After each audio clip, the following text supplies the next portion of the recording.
विद्यार्थी मित्रों, मैं वीडी सिंह विवेकानंद विद्यालय से आज आपको जीव विज्ञान कक्षा 12 के चैप्टर नंबर 6 के आनुवंशिक पदार्थ की खोज के बारे में कुछ टॉपिक्स समझाऊंगा। ध्यान से समझें। यहाँ पर हमने चूहे में होने वाली निमोनिया की मदद से आप लोगों को डीएनए एक आनुवंशिक पदार्थ है, इसके बारे में ग्रिफिथ द्वारा बताया गया था। लेकिन यहाँ हम दूसरा मुद्दा शुरू करें कि रूपांतरित सिद्धांत के जैव रासायनिक लक्षण। अगर हम रूपांतरित सिद्धांत के जैव रासायनिक लक्षणों की बात करें तो यहाँ इस चीज़ को खोज करने के लिए 1933 से 1944 के बीच एवरी मैक्लियोड मैककार्टी नामक वैज्ञानिक ने प्रयोग किए। इनसे पहले ऐसा समझा जाता था कि आनुवंशिक पदार्थ प्रोटीन है, लेकिन इन वैज्ञानिकों ने इस थियरी को फेल कर दिया और वास्तविकता सबके सामने ला दी गई कि आनुवंशिक पदार्थ डीएनए आरएनए है। प्रोटीन डीएनए आरएनए को अलग करके कौन स्मूथ चिकनी सतह वाले वायरस द्वारा आर यानी कि रफ सरफेस वाले वायरस में बदल देता है, ये अध्ययन किया गया। यहाँ पर एंजाइम प्रोटीएज जिससे कोई भी परिवर्तन नहीं आया, लेकिन आरएनएज एंजाइम पुनः उसी प्रयोग द्वारा ये पता चला कि प्रोटीन एवं आरएनए इस रूपांतरण के लिए जवाबदार नहीं है। अतः ये पता चला कि डीएनए एंजाइम का उपयोग हो रहा है यहाँ पर, अतः ये प्रक्रिया बंद हो जाती है और डीएनए आनुवंशिक पदार्थ है, ये रूपांतरण के लिए जवाबदार है, ऐसा माना गया। क्योंकि डीएनए एंजाइम होगा तो ही वो प्रक्रिया शुरू होगी, आरएनए द्वारा प्रक्रिया शुरू नहीं होगी। अतः डीएनए आनुवंशिक पदार्थ रूपांतरण के लिए जवाबदार माना गया यहाँ पर इन वैज्ञानिकों के द्वारा। इसके बाद में बात करें आनुवंशिक पदार्थ डीएनए है, ऐसा सिद्ध करने के लिए कुछ और भी प्रयोग किए गए। आनुवंशिक पदार्थ डीएनए ही है, ऐसा सिद्ध करने के लिए 1952 में हर्शी और चेज नामक वैज्ञानिक ने वायरस जो कि जीवाणुभोजी यानी कि बैक्टीरियोफेज इंग्लिश में कहते हैं उसको, जीवाणुभोजी मतलब जीवाणु यानी बैक्टीरिया के ऊपर रोग उत्पन्न करता है, ये वायरस पर प्रयोग किया। जीवाणुभोजी बैक्टीरिया में रोग करने वाले वायरस किस प्रकार से अपने आनुवंशिक द्रव्यों को अगली पीढ़ी में पहुंचाते हैं, ये दर्शाने के लिए यहाँ पर बैक्टीरिया के ऊपर बैक्टीरियोफेज वायरस का प्रयोग करके बताया। जब वायरस बैक्टीरिया पर चिपक जाता है तब आनुवंशिक पदार्थ को बैक्टीरिया में भेज देता है, यानी डीएनए में। जो डीएनए है उसको अंदर की तरफ डाल देता है और बैक्टीरिया में चला जाता है।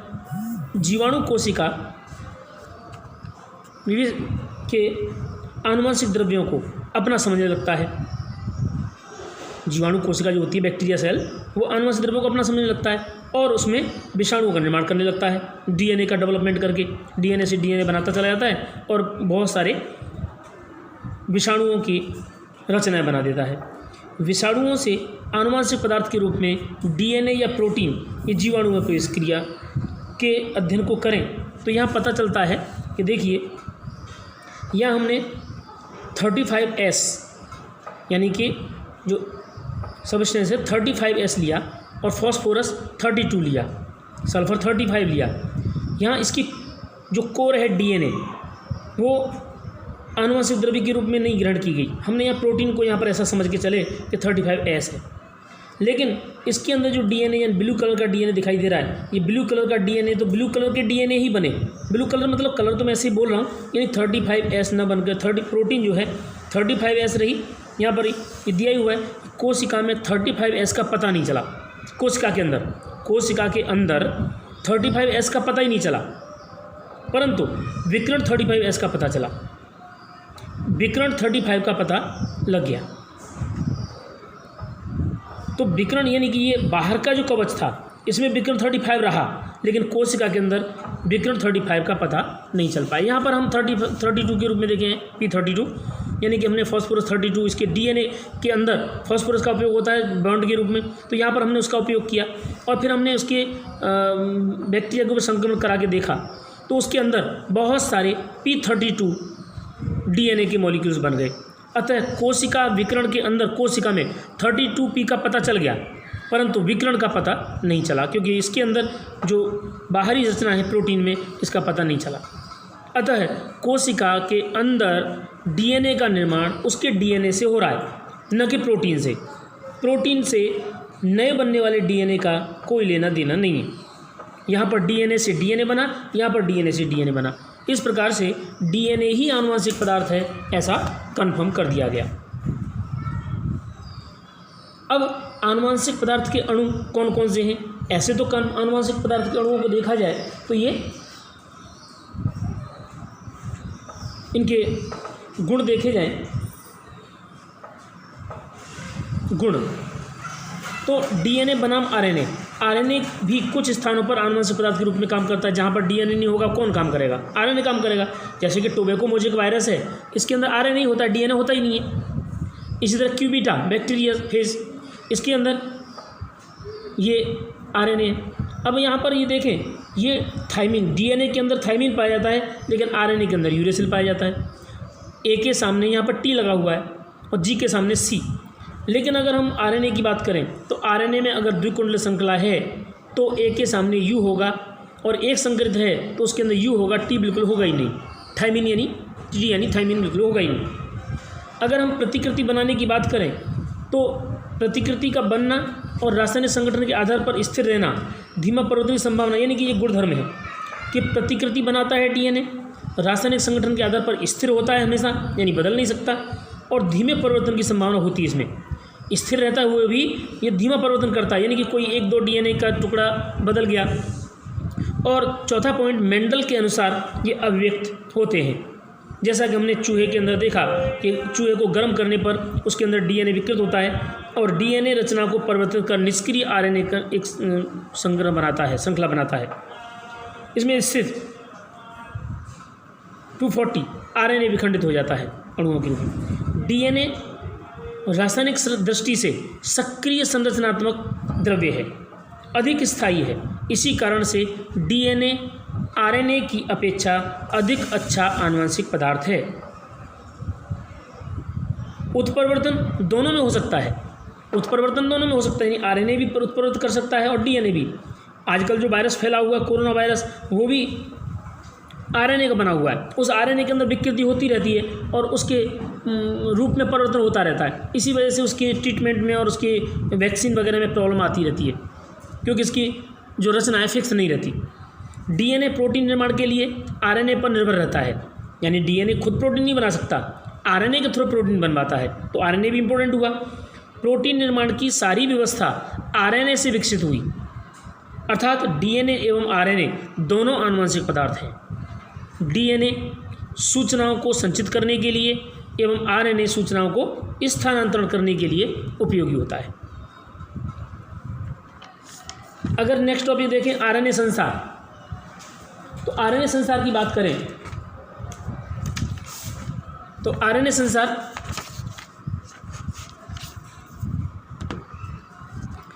आरएनए पहला आनुवंशिक पदार्थ है, यानी सबसे पहले आरएनए का संसार देखें तो सबसे पहले इस पृथ्वी पर आरएनए ही बना होगा, क्योंकि सिंगल हेलिक्स है, इसमें रिबोज सर्कल आयु होती है। सबसे पहला आनुवंशिक पदार्थ है। आरएनए के रासायनिक स्वरूप रूपांतरण से डीएनए का निर्माण हुआ होगा। दूसरी बात करें कि आरएनए एक रज्जु होता है, यानी कि इसके अंदर सिंगल स्ट्रैंड पाया जाता है, जबकि डीएनए में डबल होता है। दूसरी बात करें, आरएनए अस्थायी होता है, यानी कि इसका स्थानांतरण, रूपांतरण, परिवर्तन होता रहता है, स्थिर नहीं रहता। दूसरी बात करें और आगे, तो आरएनए में पेंटोस शर्करा रिबोज पाई जाती है, डीऑक्सीरिबोज नहीं पाई जाती। और आरएनए में नाइट्रोजनी क्षार यूरेसिल होता है। जैसे कि मैं संरचना बताया कि यहाँ पर ऐसे लिखें तो ACTC यू होगा, टी नहीं होगा, थाइमिन नहीं होगा, ए होगा, यू होगा, सी होगा, जी होगा, यानी यू होगा, टी नहीं होगा। इसके अलावा कुछ और पॉइंट मुद्दे हैं, जैसे आरएनए में परिवर्तन तीव्र होता है, बहुत जल्दी तीव्र परिवर्तन करता है। आरएनए अनेक क्रियाओं में उत्प्रेरक के रूप में कार्य करता है। आरएनए में प्रोटीन संश्लेषण की क्रिया होती है। आरएनए प्रोटीन संश्लेषण क्रिया के अंदर जुड़ा रहता है क्योंकि ये संदेश लेके जाता है। इसलिए आरएनए का संसार यानी आरएनए एक इम्पोर्टेंट द्रव्य है। अगर आनुवंशिक पदार्थ को मापदंड और लक्षण देखे जाएं तो डीएनए वीएस आरएनए यानी डीएनए बनाम आरएनए, डीएनए बनाम आरएनए, तो प्रतिकृति, स्थायिकता, धीमा उत्परिवर्तन और मेंडलीय लक्षणों के अनुसार अभिव्यक्ति, ये इनके मुद्दे हैं। दोनों चारों इस तरह से इसमें भाग लेते हैं। डीएनए की प्रतिकृति हो सकती है, स्थायिकता होता है डीएनए में धीमा उत्परिवर्तन होता है और मेंडलीय लक्षणों के साथ अभिव्यक्ति होती है।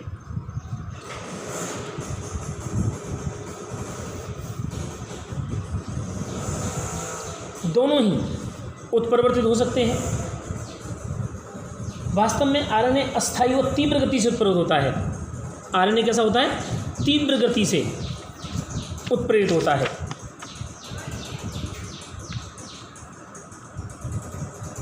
यहाँ हमने लिखा नहीं है, आरएनए तीव्र गति से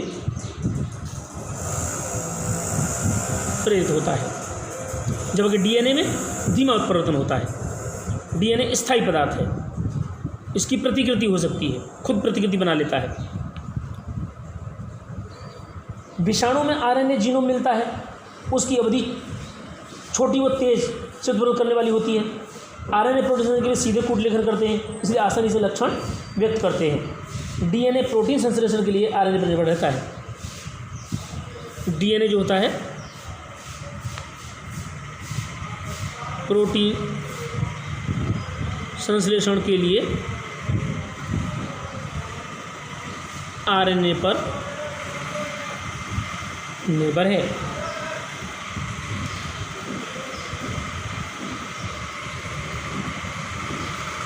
आरएनए की जीवन अवधि छोटी होती है।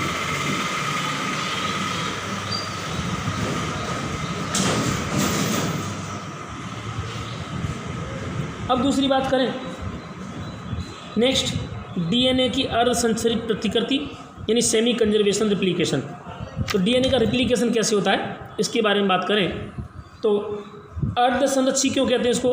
अर्ध संरक्षी मतलब प्रत्येक बार जब डीएनए का निर्माण होता है तब हमेशा डीएनए की एक श्रृंखला नई श्रृंखला बनाती है, तब अलग होते समय हमेशा नए बनने वाले डीएनए में एक श्रृंखला पुरानी और एक श्रृंखला नई होती है, इसलिए इसे अर्ध संरक्षी कहते हैं।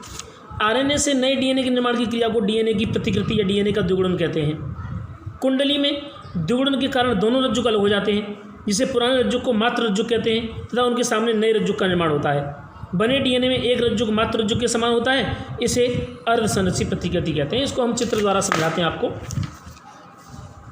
देखिए यहाँ पर ये डीएनए है, मातृ डीएनए, ये यहाँ से अलग हो जाता है, दो श्रृंखला अलग हुई। मैं रेड कलर और ग्रीन कलर यूज किया है मैंने, तो रेड कलर और ग्रीन कलर दोनों, यहाँ भी ये पितृ वाला होगा, एक मातृ वाला होगा, अलग अलग होंगे।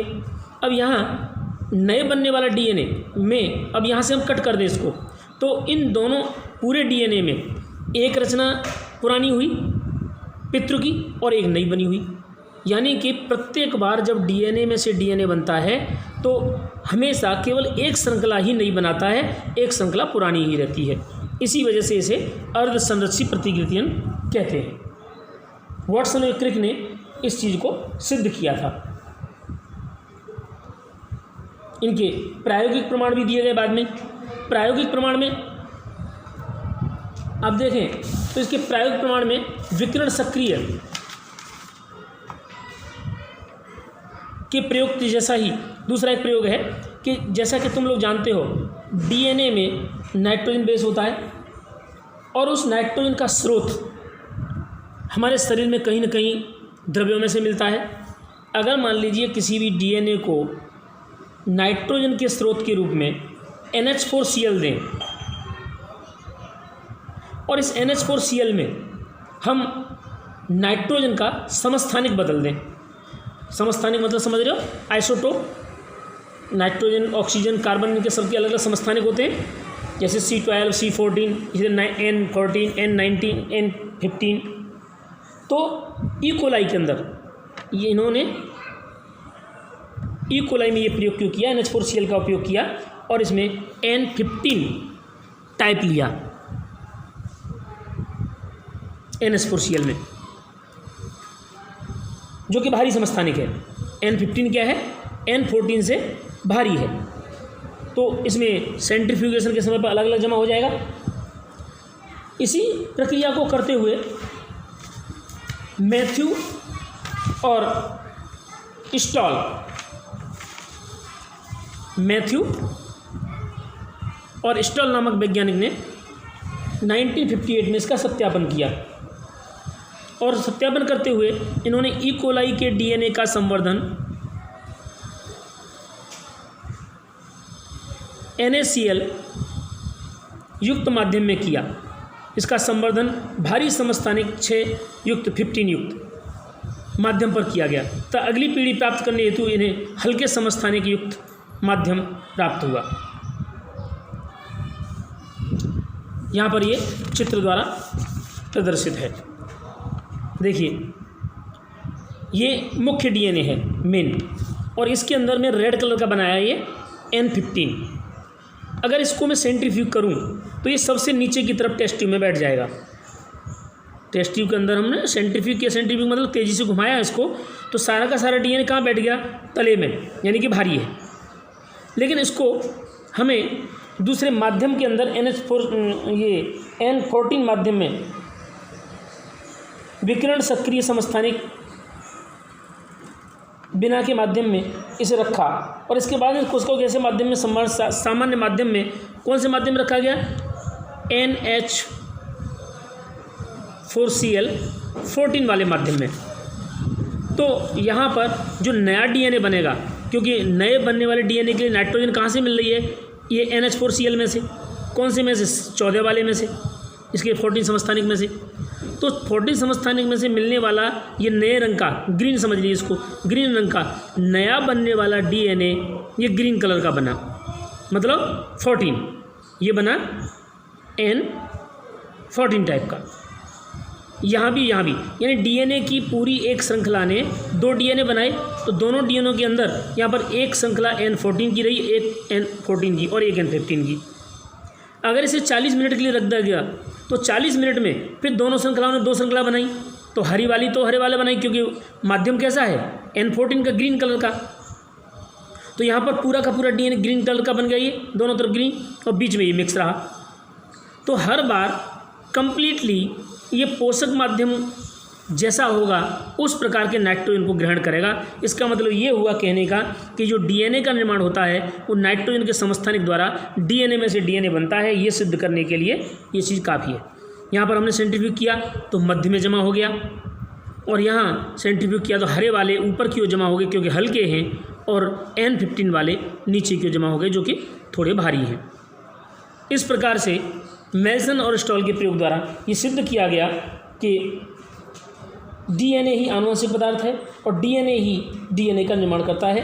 द्विरुजुक कुंडलियों के रूप में ये DNA के घनत्व के आधार पर अलग करके सिद्ध होता है।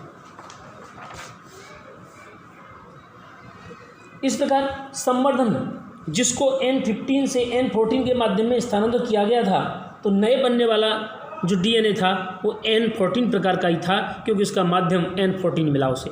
माध्यम मतलब जिस जगह पर उसको विभाजन करने के लिए डेवलप कराया जा रहा है।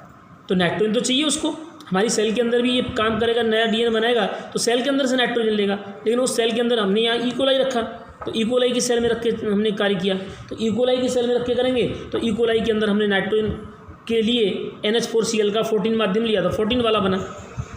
इस तरह से ये ई कोलाई पर प्रयोग करने के आधार पर हमें पता चला कि ठीक इसी तरह प्रयोग और किए गए। उनके सहयोगी 1958 में विसिया फावा सैम पर नवनिर्मित DNA का गुणसूत्र में वितरण करने के लिए पता लगाया, और विकिरण सक्रिय थाइमेडिन का उपयोग करके यह सिद्ध किया गया कि गुणसूत्र में DNA अर्ध संरचना के रूप में पाया जाता है।